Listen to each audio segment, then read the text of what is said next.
Ассалаумағалейкум. Бүгін самая вышканы барысыз түрде үйретемін. Бірінші аккордтар. Бізде 4 аккорд бар. Негізі барыс ұстай алатындар HM аккордын былай ұстай берсін.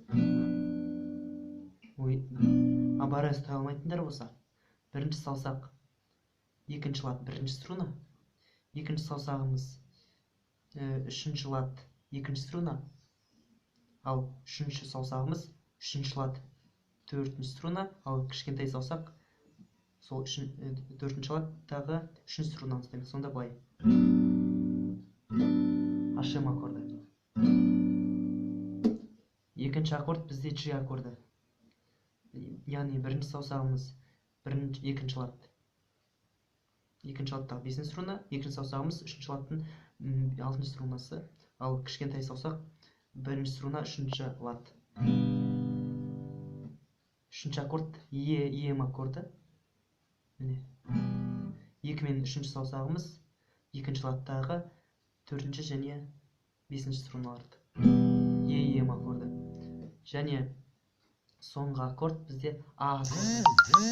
Ол үш саусақты бірінші саусағымыз екінші лад төртінші струна, екінші саусақ екінші лад үшінші, ал үшінші екінші лад екінші струна. Сонда бізде аккордтар HM, G, EM, A. Бой бізде шестерка деп аталады. Яғни былай шестерка дегенде бірінші көрсетейін. Төмен, жоғары, заглушка, екі рет жоғары, заглушка. Сонда былай төмен, жоғары, заглушка, екі рет жоғары, заглушка, жоғары. Ойнап көрейік. Бірінші HM аккорд.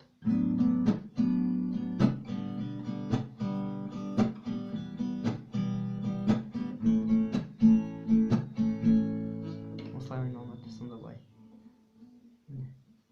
Сені мен көрген сайын, как будто тебя знаю. Жақындап танысам десем, орысшалай не знаю. Айда олсын сенің, ай қимылын сенің. Осылай айтыла береді. Жаңа қайырмасында тоже солай. Моя малышка, твоя улыбка ең әдемі. Самая вышка, самая вышка, самая вышка, самая вышка. Назарларыңызға рахмет. Лайк басып, коммент жазыңыз.